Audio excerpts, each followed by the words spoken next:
사실 기억을 지웁니다. 이 이야기는 명의허준이 사람을 살리는 침으로 기억을 지운다면 에서 시작합니다. 비바람이 억수같이 쏟아지는 어느 깊은 밤이었습니다. 병자들의 신음소리로 가득한 해민서, 그 중에서도 가장 은밀한 밀실 안입니다. 촛불 하나가 위태롭게 흔들리는 가운데 건장한 사내 하나가 의자에 꽁꽁 묶여 발작을 일으키고 있습니다. 오지 마. 저리 가. 내 아이는 죽이지 마라. 으악. 사내의 눈은 뒤집혔고 입에서는 거품이 흘러나옵니다. 전쟁터에서 가족이 몰살당하는 걸 눈앞에서 본 병사입니다. 몸의 상처는 다 아물었지만 머릿속의 지옥불은 꺼지지 않은 것이죠. 그때 어둠 속에서 한 노인이 천천히 걸어 나옵니다. 조선일성 허준입니다. 그의 표정은 차갑게 가라앉아 있습니다. 허준은 병사의 눈을 들여다보다가 품에서 가느다란 은침 하나를 꺼냅니다. 일반적인 침보다 훨씬 길고 서늘한 푸른빛이 도는 특수 제작된 장침입니다. 잠시만 참거라. 이 한 방이면 그 끔찍한 지옥도 끝날 것이다. 허준의 손이 병사의 뒷머리, 머리카락에 가려진 은밀한 혈자리를 더듬습니다. 뇌후혈. 뇌와 척수가 만나는 생명의 급소. 조금만 빗나가도 즉사하거나 반신불수가 되는 위험한 자리입니다. 하지만 허준의 손에는 망설임이 없습니다. 푸. 망설임 없이 침이 깊숙이 박힙니다. 병사의 몸이 활처럼 휘어지더니 거짓말처럼 축 늘어집니다.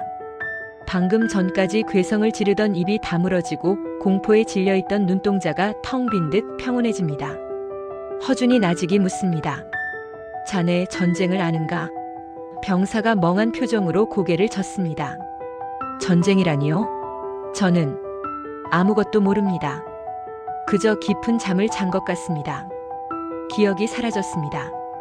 아내와 자식이 처참하게 죽어가던 그날의 기억이 마치 젖은 먹물처럼 깨끗하게 지워진 겁니다. 이것이 바로 허준만이 펼칠 수 있는 금지된 의술, 망우침입니다. 근심을 잊게 하는 침이라는 뜻이죠. 당시 조선 팔도는 그야말로 생지옥이었습니다.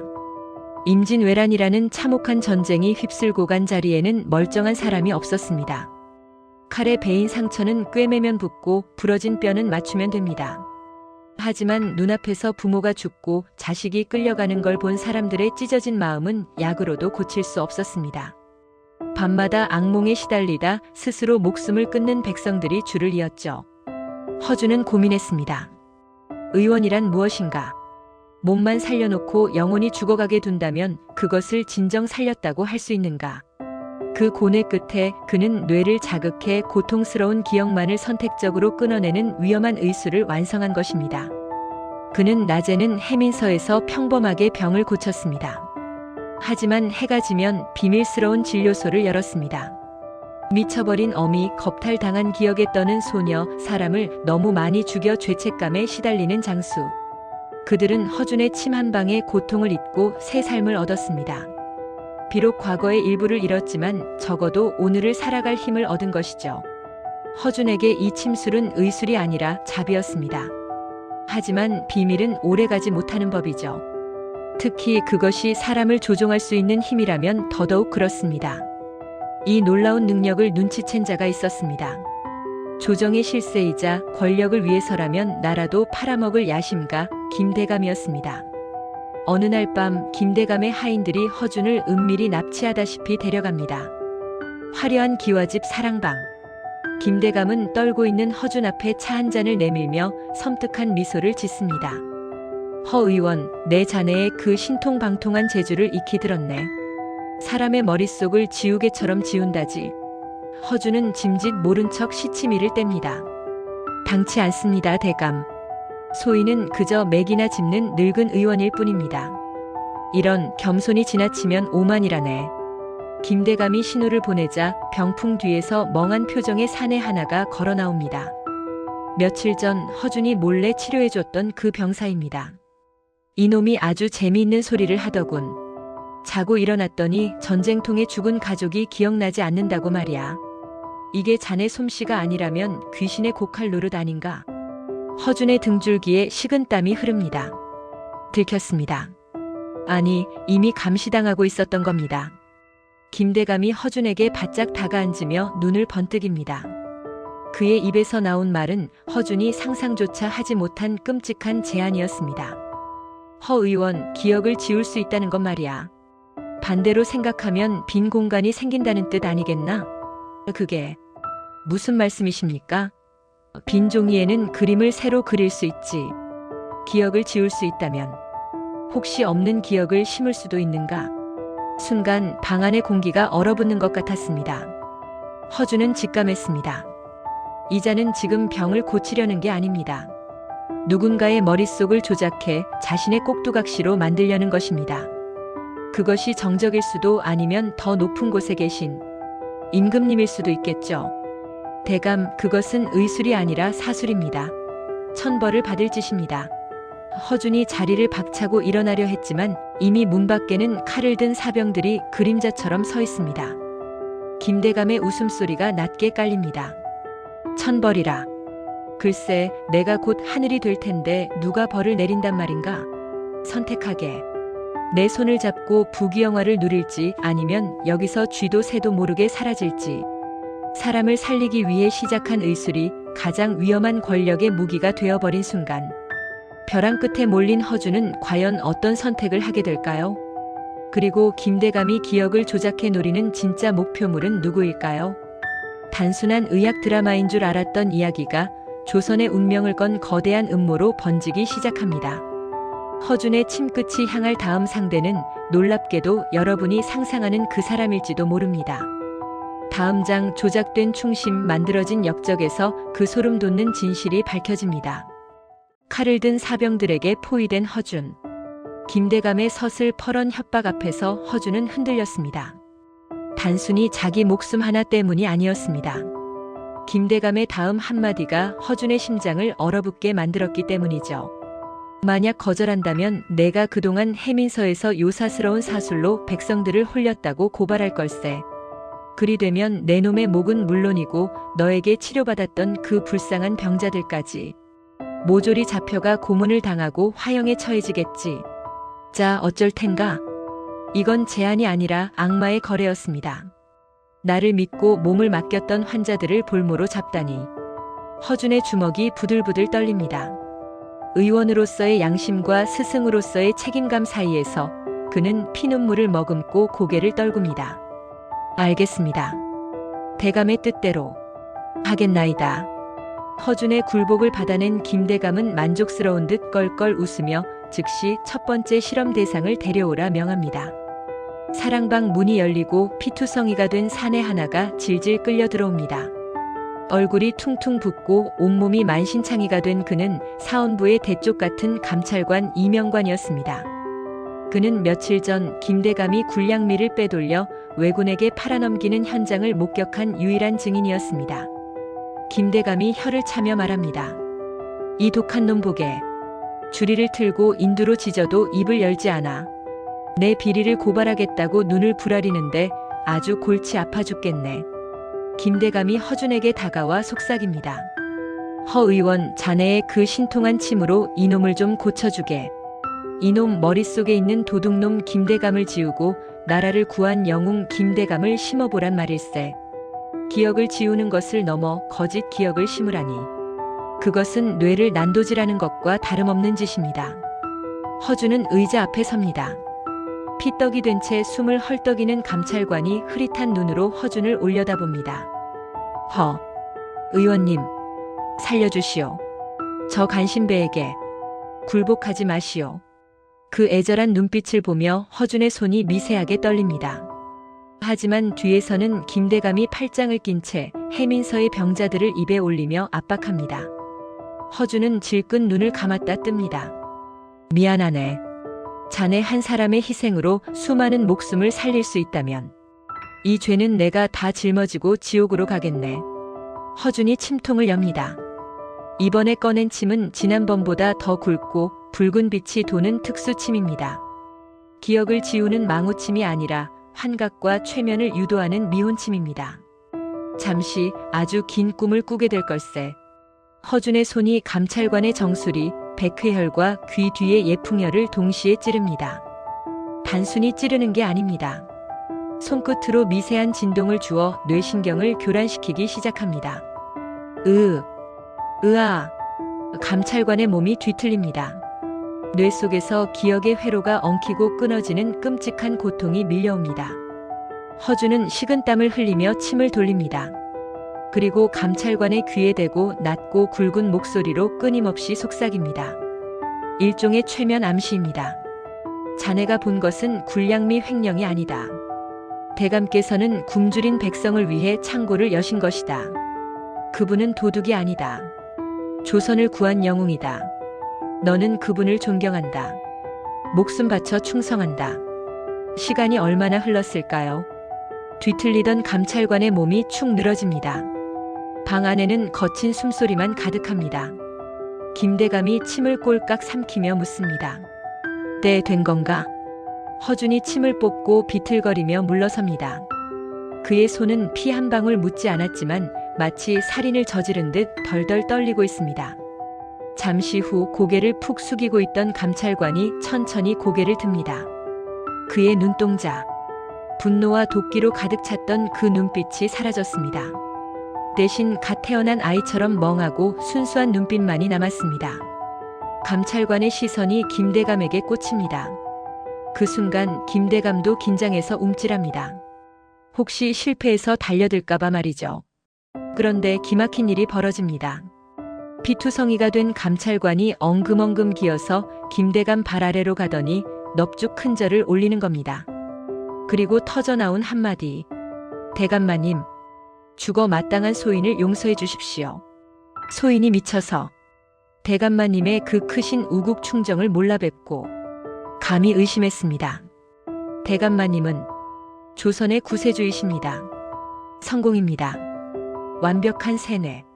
자신을 고문하고 죽이려 했던 원수를 나라를 구한 영웅으로 착각하게 만든 것입니다. 방 안에는 정적이 흐르다 이내 김대감의 미친 듯한 웃음소리가 폭발합니다. 으하하. 보았느냐? 들었느냐? 이 대쪽 같은 선비가 나보고 구세주란다. 으하하. 김대감은 너무 좋아서 눈물까지 흘리며 감찰관의 머리를 쓰다듬습니다. 그래.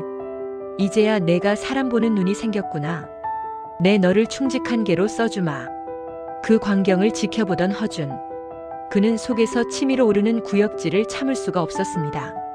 사람을 살리는 활인의 손으로 사람의 영혼을 죽이는 살인을 저지른 겁니다. 멀쩡한 사람의 머릿속을 난도질에 꼭두각시 인형으로 만들어버린 죄책감. 그것은 살을 찢는 고문보다 더 큰 고통이었습니다. 허준은 자신의 손을 내려다봅니다. 평생 약초 냄새가 배어있던 그 손에서 이제는 씻을 수 없는 비린내가 나는 것만 같습니다. 나는 괴물을 낳았다. 하지만 김대감의 욕망은 여기서 멈추지 않습니다. 감찰관의 세뇌가 성공하자 그는 확신을 얻었습니다.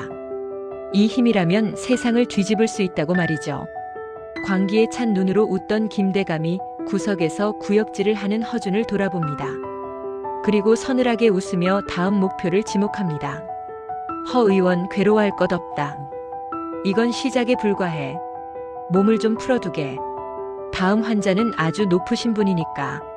누구냐고? 내일 밤 우리가 갈 곳은 임금님이 계신 대전이다. 허준의 눈이 공포로 확장됩니다. 설마 임금님을?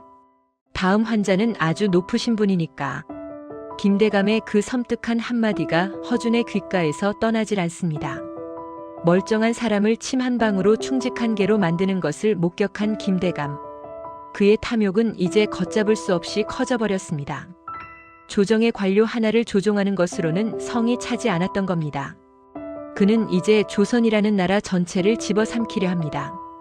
그것도 이 나라의 주인인 임금님의 머릿속을 조작해서 말이죠. 김대감의 계획은 치밀하고도 대담했습니다. 당시 선조 임금은 임진왜란이라는 참혹한 전쟁을 겪으며 심신이 피폐해질 대로 피폐해진 상태였습니다. 백성을 버리고 도망쳤다는 죄책감, 언제 왜적이 다시 쳐들어올지 모른다는 공포, 그리고 무엇보다 자신보다 백성들에게 인기가 더 높은 세자 광해군에 대한 열등감까지. 선조는 밤마다 원인 모를 두통과 환청에 시달리며 미쳐가고 있었습니다. 김대감은 바로 이 틈을 파고들었습니다. 그는 선조를 아련하여 이렇게 아뢰입니다. 전하, 신이 용한 의원을 하나 알고 있사옵니다. 그의 침술 한 번이면 전하를 괴롭히는 두통이 씻은 듯이 사라질 것입니다. 물에 빠진 사람 지푸라기라도 잡는다고 하죠. 고통에 몸부림치던 선조는 당장 그 의원을 들이라 명합니다. 그 의원이 바로 김대감의 소나기에 잡힌 허준이었습니다. 입궁하기 직전 김대감은 허준을 은밀한 방으로 불렀습니다. 탁자 위에는 시꺼먼 먹물이 담긴 그릇이 놓여 있었습니다. 그냥 먹물이 아니었습니다. 김대감이 품에서 작은 약병을 꺼내 먹물에 톡 털어넣습니다. 치사량의 맹독입니다. 허 의원 잘 듣게. 오늘 밤 자네가 전하의 머릿속에 그려야 할 그림은 딱 하나야. 김대감의 눈이 뱀처럼 번들거립니다. 전하의 기억 속에 남아있는 세자 광해에 대한 신뢰, 그것을 깨끗이 지워버려. 그리고 그 빈자리에 광해가 역모를 꾸미고 있다는 의심을 심어넣게. 허준은 숨이 턱 막혔습니다. 세자 저하는 전쟁터에서 목숨을 걸고 나라를 지킨 영웅입니다. 그런 저하를 역적으로 몰아 폐위시키고 김대감이 조종하기 쉬운 어린 왕자를 세워 수렴청정을 하겠다는 속셈인 겁니다. 대감, 그것만은 안 됩니다. 나라의 근본을 뒤흔드는 일입니다. 허준이 읍소했지만 김대감은 차갑게 웃으며 독이 든 먹물을 가리킵니다. 실패하거나 딴 마음을 먹는다면 이 독은 내 가족들이 마시게 될 것이다. 그리고 해민서에 있는 내 병자들도 모조리 역적의 무리로 몰아 불태워 죽일 게야. 가족, 그리고 환자들. 허준의 아킬레스건을 정확히 찌른 협박이었습니다. 허준은 입술을 깨물어 피를 흘리며 떨리는 손으로 침통을 챙겨들었습니다. 선택의 여지가 없었습니다. 그날 밤 대전으로 향하는 발걸음은 천근만근 무거웠습니다. 궁궐의 높은 담장은 마치 허준을 가두는 감옥 같았고 밤바람 소리는 원기들의 울음소리처럼 들렸습니다. 수많은 호위 무사들의 삼엄한 경계를 뚫고 드디어 왕의 침실문이 열립니다. 약 냄새가 진동하는 어두컴컴한 방 안. 조선의 왕 선조가 이불을 뒤집어 쓴 채 구석에 웅크리고 있었습니다. 누구냐? 과인을 해치러 온 자객이냐? 선조가 소스라치게 놀라며 고개를 듭니다. 그 모습은 천하를 호령하는 왕이 아니었습니다. 움푹 패인 눈, 헝클어진 머리, 공포에 질려 떨고 있는 손. 그저 병들고 나약한 불쌍한 노인일 뿐이었습니다. 허준이 엎드려 절을 올립니다. 전하, 의원 허준이옵니다. 전하의 옥체를 살피러 왔나이다. 선조가 허준의 손을 덥석 잡습니다. 왕의 손이 얼음장처럼 차갑습니다. 의원, 내 귀에서 비명소리가 들린다. 외놈 칼에 죽어가던 백성들의 비명소리가 멈추질 않아. 제발 이 소리 좀 안 들리게 해다오. 내 머릿속을 좀 씻어다오. 왕의 눈에서 눈물이 주르륵 흐릅니다. 얼마나 고통스러웠으면, 얼마나 무서웠으면 채통도 잊고 울며 매달릴까요? 허준의 가슴 한구석에서 찡한 연민이 밀려옵니다. 비록 못난 왕이지만 그 또한 전쟁의 피해자이자 병자였던 겁니다. 하지만 그때 병풍 뒤에서 기침 소리가 들립니다. 흠, 김대감입니다. 그가 숨어서 지켜보고 있다는 신호입니다. 허준의 등골이 오싹해집니다. 지금 이 순간 허준의 손끝에 조선의 운명이 달려 있습니다. 이 침을 그대로 꽂아 세자를 역적으로 만들면 가족은 살지만 나라는 망합니다. 반대로 침을 거두면 나라는 살지 몰라도 내 가족과 환자들은 몰살당합니다. 준비를 하겠나이다. 허준이 침통을 엽니다. 가늘고 긴 은침이 촛불에 반사되어 서늘한 빛을 뿜어냅니다. 선조는 아이처럼 순순히 자리에 눕습니다.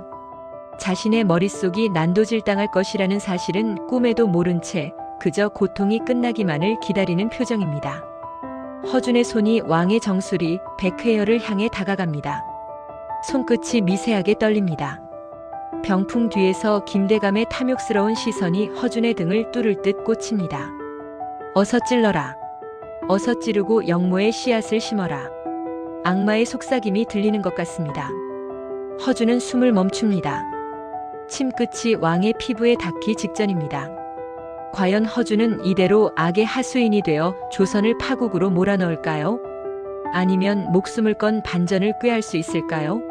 왕의 침실, 숨소리조차 들리지 않는 팽팽한 긴장감 속에서 운명의 시간은 째깍째깍 다가오고 있습니다. 침은 이미 허준의 손을 떠나 왕의 머리를 향하고 있습니다. 그 침이 꽂히는 순간 모든 것이 결정될 것입니다. 허준의 마지막 선택, 그리고 그로 인해 벌어질 충격적인 반전이 기다리고 있습니다. 침끝이 왕의 피부를 뚫고 들어갔습니다. 푸. 살이 뚫리는 소리가 유난히 크게 들리는 것 같은 정막 속에서 긴 장침이 선조의 정수리에 깊숙이 박혔습니다. 병풍 뒤에 숨어 숨죽이고 있던 김대감의 입가에 비릿한 미소가 번집니다. 드디어 해냈구나. 이제 이 나라는 내 것이다. 그는 확신했습니다. 가족을 볼모로 잡힌 허준이 별수 없이 왕의 뇌를 망가뜨리고 그 빈자리에 자신이 원하는 거짓 기억, 즉 세자가 역적이라는 망상을 심었을 것이라고 말이죠. 허준의 이마에서는 식은땀이 비오듯 흐릅니다. 침을 잡은 손끝이 미세하게 떨리고 있습니다. 하지만 그것은 공포 때문이 아니었습니다. 그것은 생애 가장 위험하고 정교한 시술을 해내야 한다는 의원으로서의 초인적인 집중력이 만들어낸 전율이었습니다. 사실 허준은 김대감의 명령을 따르지 않았습니다. 침이 들어가기 직전 0.1초의 찰나, 허준은 침의 방향을 아주 미세하게 틀었습니다.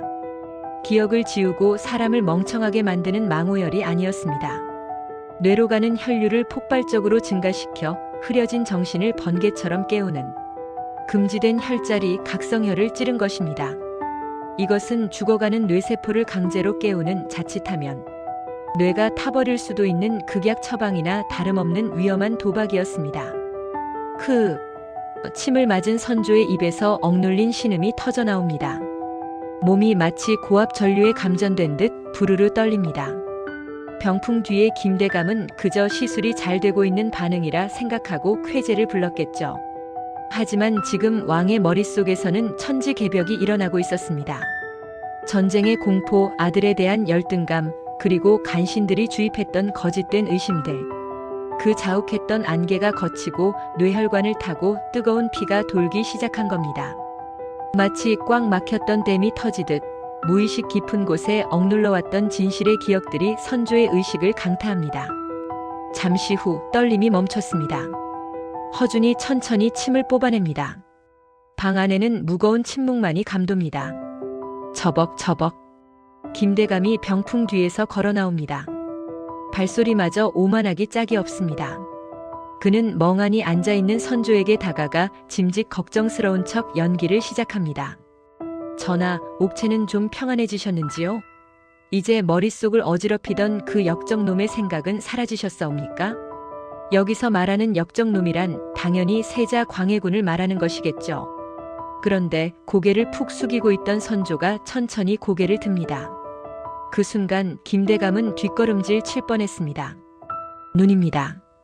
방금 전까지 초점 없이 흐리멍덩하고 겁에 질려있던 노인의 눈이 아니었습니다. 서슬 퍼런 살기가 뿜어져 나오는 호랑이 같은 왕의 눈빛이 그를 쏘아보고 있었기 때문입니다. 선조가 입을 엽니다. 목소리 톤부터가 다릅니다. 쩌렁쩌렁한 힘이 실려 있습니다. 그래, 아주 평안해졌다. 머릿속 안개가 걷히고 나니 이제야 쥐새끼 한 마리가 또렷이 보이는구나. 김대감의 얼굴이 사색이 됩니다. 저 전하? 그게 무슨... 선조가 자리를 박차고 일어납니다. 그 위압감에 김대감은 저절로 무릎이 꺾일 뻔했습니다. 김아무개야, 내 놈이 감히 과인의 머릿속을 유린하려 들었느냐? 전하, 당치 않사옵니다. 소신은 그저 전하의 병환을 걱정하여. 닥쳐라. 선조의 호통 소리가 대전을 뒤흔듭니다. 내 기억이 돌아왔다. 아니, 내 놈이 기를 쓰고 덮으려 했던 그 기억이 아주 생생하게 되살아났어. 선조는 천천히 그리고 또박또박 김대감의 죄상을 읊기 시작합니다. 임진년 4월 외적이 부산포에 상륙했을 때 내 놈이 굴량미를 빼돌려 외장 고니시에게 바치고 퇴로를 열어주지 않았더냐? 그뿐이더냐? 피난길에서 내 아들 광해가 백성들을 규합해 싸울 때 내 놈은 내 귀에 대고 뭐라고 속삭였지? 세자가 인기를 얻어 왕위를 찬탈하려 한다고 이간질하지 않았느냐. 김대감은 소스라치게 놀랐습니다. 그건 자신과 외장 그리고 왕만이 알고 있는 비밀이었습니다. 전쟁의 충격으로 왕이 잊어버렸다고 확신했던, 그래서 영원히 묻힐 줄 알았던 그 치부가 적나라하게 드러난 겁니다. 김대감이 떨리는 눈으로 허준을 노려봅니다. 네 이놈. 허준, 도대체 무슨 짓을 한 것이냐? 기억을 지우라 했거늘. 허준은 침통을 닫으며 담담하게 말합니다. 저는 의원입니다. 의원은 병을 고칠 뿐 사람을 망가뜨리지 않습니다. 전하의 병은 기억이 아니라 대감 같은 기생충이 뇌를 파먹고 있는 것이었기에 제가 그 기생충을 잡을 힘을 돌려드린 것뿐입니다. 이 천한 것이 감히, 궁지에 몰린 쥐는 고양이를 문다고 하죠. 모든 게 들통난 김대감은 이성을 잃었습니다. 여봐라. 호위무사. 당장 들어오라. 저 미친 의원과 병든 왕을 포박해라. 문 밖에서 대기하던 김대감의 사병들이 칼을 뽑아들고 우르르 난입합니다. 이미 궁궐의 호위무사들까지 매수해둔 상태였던 겁니다. 시퍼런 칼날이 선조와 허준을 향해 쇄도합니다. 왕은 무방비 상태, 허준은 늙은 의원일 뿐입니다. 누가 봐도 꼼짝없이 당할 수밖에 없는 상황. 하지만 허준은 당황하지 않습니다. 그의 손이 다시 한번 품속으로 들어갑니다. 의원의 손에는 칼보다 무서운 것이 있다는 걸 모르십니까? 허준의 손이 허공을 가릅니다. 슈슈슉. 보이지 않는 무언가가 바람을 가르는 소리가 납니다. 달려들던 무사들이 갑자기 소리를 내며 픽픽 쓰러집니다. 마치 실이 끊어진 인형처럼 바닥에 나뒹굽니다. 탄침입니다. 손가락으로 침을 튕겨 날리는 비기. 허준이 날린 가느다란 은침들이 정확하게 무사들의 마비혈에 꽂힌 것입니다. 순식간에 5명의 장정이 바닥에 엎어져 꼼짝도 못하게 되었습니다. 그들은 눈만 껌뻑일 뿐 손가락 하나 까딱할 수 없었습니다. 피 한 방울 흘리지 않고 칼 한 번 휘두르지 않고 제압한 것입니다. 김대감은 믿을 수 없는 광경에 입을 딱 벌리고 굳어버렸습니다. 허준이 천천히 김대감에게 다가갑니다. 손에는 아직 쓰지 않은 장침 하나가 들려 있습니다. 대감, 기억을 심고 싶다고 하셨지요? 허준의 목소리가 서늘하게 김대감의 고막을 파고듭니다. 제가 대감께 새로운 기억을 하나 심어드리겠습니다. 평생 감옥에서 썩으며 자신이 저지른 죄를 뼈저리게 후회하는 기억을 말입니다. 그때 선조가 근엄하게 명령합니다. 여봐라. 당장 저 역적놈을 하옥하라. 내 친히 국문하여 그 죄를 낱낱이 밝힐 것이다. 밖에서 왕의 호통 소리를 듣고 달려온 내금이 군사들이 김대감을 포박합니다. 전하, 억울하옵니다. 이건 모함입니다. 허준 저놈이 요술을 부린 겁니다. 김대감이 발악하며 끌려나갑니다. 그 처절한 비명소리가 멀어질 때까지 선조와 허준은 말없이 서로를 바라봅니다. 긴장이 풀린 탓일까요? 선조가 비틀거리며 자리에 주저앉습니다. 허준이 급히 다가가 왕의 맥을 짚습니다. 전하, 무리하시면 아니 되옵니다. 뇌에 급격한 혈류가 돌아 잠시 어지러우신 겁니다. 선조가 허준의 손을 꼭 잡습니다. 이번에는 공포에 질린 손이 아니라 진심 어린 감사가 담긴 따뜻한 손입니다. 허 의원, 고맙네. 자네가 아니었다면 나는 영원히 저 간신의 꼭두각시로 살 뻔했네. 자네가 침으로 나를 깨우고 나라를 살렸네. 허준은 고개를 숙입니다. 전하, 소인은 그저 막힌 혀를 뚫었을 뿐입니다. 전하를 깨운 것은 침이 아니라 전하께서 본래 가지고 계셨던 왕으로서의 자존심과 백성을 사랑하는 마음이었습니다. 의술은 칼보다 강했습니다. 한 사람의 올바른 신념이 나라를 집어삼키려던 거대한 악을 무너뜨렸습니다. 하지만 승리의 기쁨도 잠시 허준의 표정은 마냥 밝지 않습니다. 그는 알고 있습니다. 기억을 조작하는 의술이 세상에 알려진 이상 제2, 제3의 김대감이 나타나 이 힘을 탐낼 것이라는 사실을요. 권력자들은 언제나 손쉬운 방법으로 사람을 지배하고 싶어 하니까요. 이제 허준에게는 마지막 과제가 남았습니다. 자신이 만들어낸 이 위험한 괴물, 망우침을 어떻게 세상에서 영원히 지워버릴 것인가. 그것이 그가 의원으로서 해야 할 마지막 치료가 될 것입니다. 역모를 꾸미던 김대감 일파는 모두 처형되었습니다.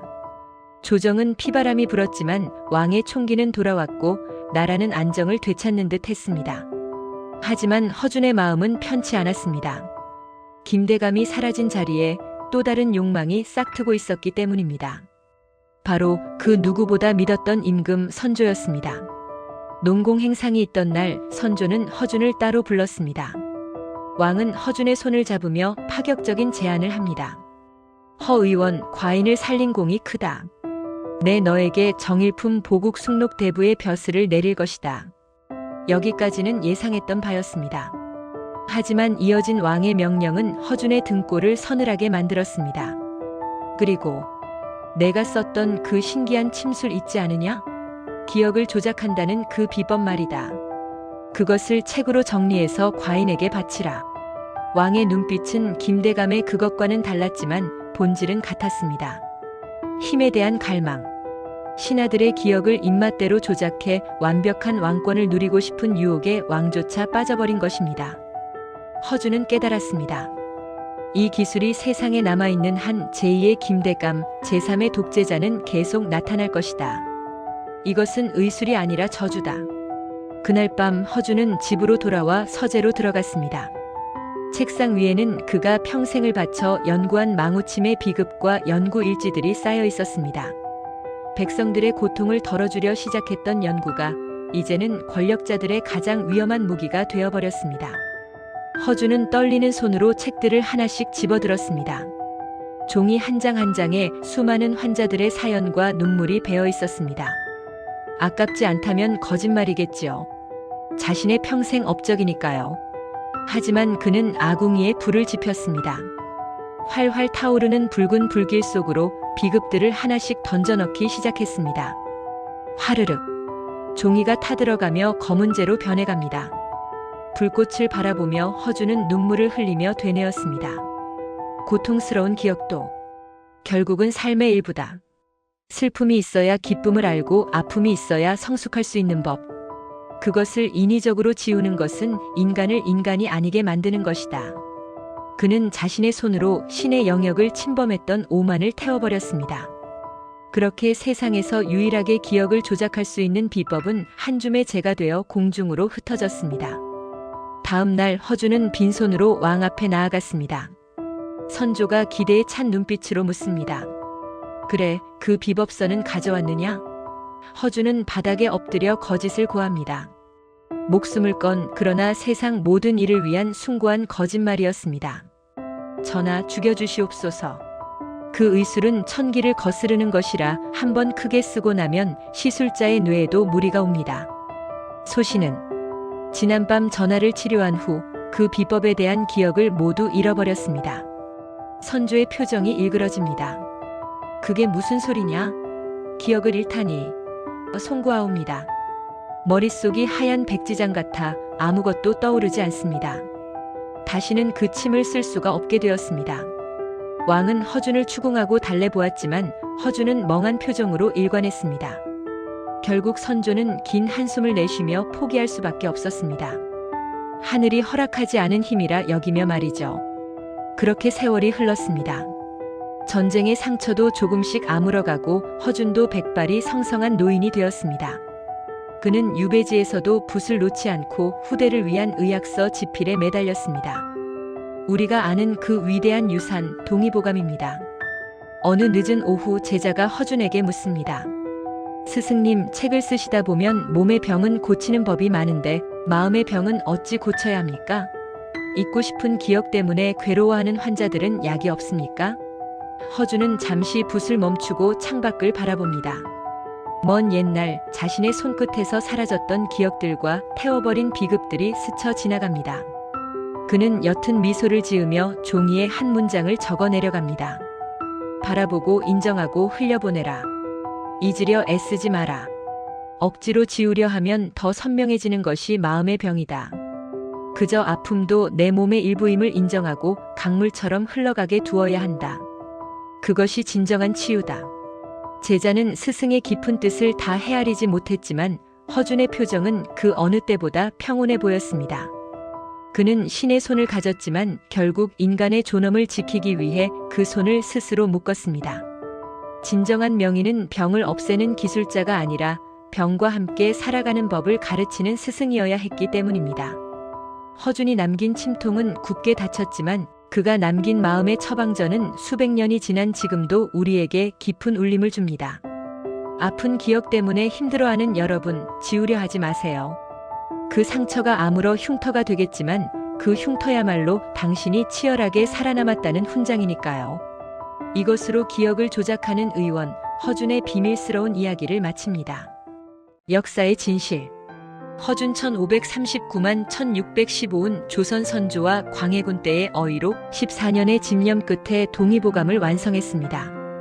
그는 전쟁으로 피폐해진 조선 백성들이 주변에서 쉽게 구할 수 있는 약재로 스스로 병을 고칠 수 있도록 이 책을 집필했습니다. 중국 의학을 그대로 답습하지 않고 조선인의 체질에 맞는 독창적인 의학 체계를 정립한 동의보감은 의학 서적 최초로 유네스코 세계 기록 유산에 등재되었으며 오늘날까지도 한의학의 바이블로 불리고 있습니다.